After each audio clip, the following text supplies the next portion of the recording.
அன்பு உறவுகளுக்கு வணக்கம். எல்லோரும் நலமாயிருப்பீர்கள் என்று நம்புகிறேன். இன்னைக்கு நாம 2 இம்பார்ட்டன்ட் டாபிக் பற்றி டிஸ்கஸ் பண்ண போகிறோம். ஒன்று, சென்னையில் நடக்க போகிற வீதி லீடர்ஸ் அமைப்பு நடத்தக்கூடிய மாநாடு, அதாவது திரு அண்ணாமலை அண்ணன் அவர்களின் 2வது மாநாடு சென்னையில் நடக்க போகிறதா தகவல் வெளியாயிருக்கு. அதை பற்றியும் திரு அண்ணாமலை அண்ணன் அவர்களின் அரசியல் எதிரி யார், இது 2 பற்றியும் டிஸ்கஸ் பண்ண போகிறோம். வாங்க நண்பர்களே, பொள்ளாச்சியில் நடந்த போதை ஒழிப்பு மாநாடு, விழிப்புணர்வு மாநாடு ரொம்ப வெற்றிகரமாக நடந்து முடிந்தது. இதற்கு முன் அரசியல் களம் பார்த்திராத ஒரு மாநாடு அப்படின்னு தான் சொல்லணும். அப்படி என்ன டிஃப்ரெண்ட்டாக நடத்திட்டீங்க அப்படின்னா, தலைவரே வா, தலைமையேற்க வா, நாளைய முதல்வரே, வானமே பூமியே, இந்த மாதிரி எந்த கட் அவுட்ஸும் கிடையாது. அண்ட் தென் காசு கொடுத்து, அதை கொடுத்து, இதை கொடுத்து வண்டி பிடிச்சி மக்களை கூட்டிகிட்டு வரலை, தானாக வந்தாங்க. அண்ட் தென் வந்த கூட்டம் அலமோதிட்டு ஒரு ஆர்கனைஸ்டாக இல்லாமல் அந்த மாதிரி எந்த சம்பவமும் இல்லை. ப்ராப்பராக, டீசெண்டாக, ஆர்கனைஸ்டாக எல்லாரும் அவங்கவுங்க இருக்கையில் அமர்ந்து பொறுமையாக நிதானமாக கூட்டத்தை வெற்றிகரமாக நடத்தி முடித்தாங்க. உள்ளே இருக்க இடம் இல்லைன்னா கூட வெளியில் தரையில் அமர்ந்து ரொம்ப அமைதியாக நிதானமாக அண்ணனோட பேச்சை கேட்டுட்டு போனாங்க.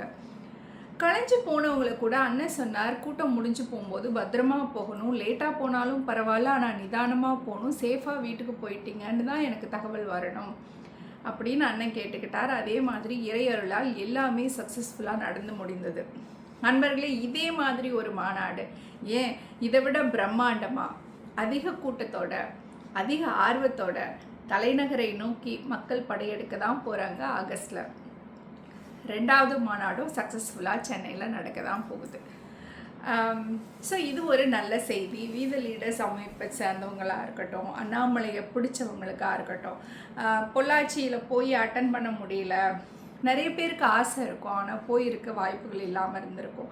ஸோ அப்பேற்பட்டவங்க இந்த 2வது மாநாடை பயன்படுத்திக்கலாம். அப்புறமா நிறைய தளங்களில் நான் இந்த கேள்வியையும் அதுக்கான பதிலை பத்திரிகையாளர்கள் வைக்கிறதையும் பார்க்குறேன். அண்ணாமலை அவர்களின் அரசியல் எதிரி யார்? இதுக்கு நான் ஒரு சம்பவத்தை மேற்கோள் காட்டணும்னு நினைக்கிறேன்.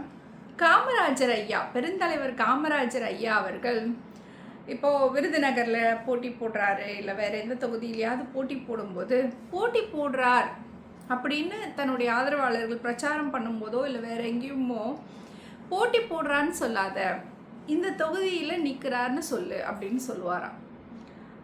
அதாவது போட்டி, அது என்ன, அவரும் நிற்கிறார் நானும் நிற்கிறேன் அப்படிங்கப்பா, எப்பேற்பட்ட தலைவர் இல்லை நம்ம ஐயா காமராஜர். அதை முன்னுதாரணமாக எடுத்துக்கிட்டு அண்ணாமலை அண்ணன் அவர்கள் அரசியலுக்கு வருகை தந்திருக்கிறார். தான் ஏற்கனவே இருந்த பிஜேபி என்ற தேசிய கட்சியை, அந்த பதவியை ராஜினாமா பண்ணிட்டு இங்கே வந்திருக்கார். இப்போது புது இயக்கத்தில் இருக்கார். இது in future it is going to be converted as a political party, registered as a political party.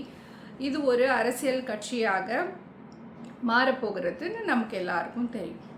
அப்போது ஒரு அரசியல் கட்சிங்கிறது இந்த கட்சிக்கு எதிராக உருவாக்கப்பட்ட அமைப்பாக அது இருக்காது. எந்த கட்சியாக இருந்தாலும், அது திரு அண்ணாமலை அண்ணன் அவர்களுக்கு மட்டும் இல்லை, எந்த கட்சியாக இருந்தாலும் இன்னொரு கட்சியை எதுக்கணுங்கிறதுக்காக கட்சி ஆரம்பிக்கப்படுவதில்லை. அவர்களுடைய நோக்கம் மக்கள் சேவை, சமூக சேவை. அண்ணாமலை அண்ணன் அவர்கள் அரசியல் களத்தில் ஒரு அங்கீகரிக்கப்பட்ட அரசியல் கட்சியாக வந்து நிற்கும்போது யாரை எதிர்த்து கருத்துக்கள், யாருக்கு எதிரான கருத்துக்கள் இருக்கும் அப்படின்னு வேணால் நாம் இந்த கேள்வியை அணுகலாம்.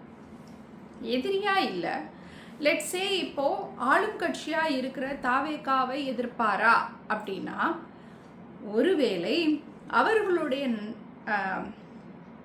ஆட்சியில் பிழைகள் இருந்தாலோ அல்லது அவர்கள் செய்கிற ஏதாவது ஒரு விஷயத்தில் இஷ்யூஸ் இருந்தாலோ அஃப்கோர்ஸ் ஹி வில் ஹைலைட். சரிங்க, பிஜேபியில இருந்து தானே வந்தார், பிஜேபியவே எதிர்ப்பாரா அப்படின்னா,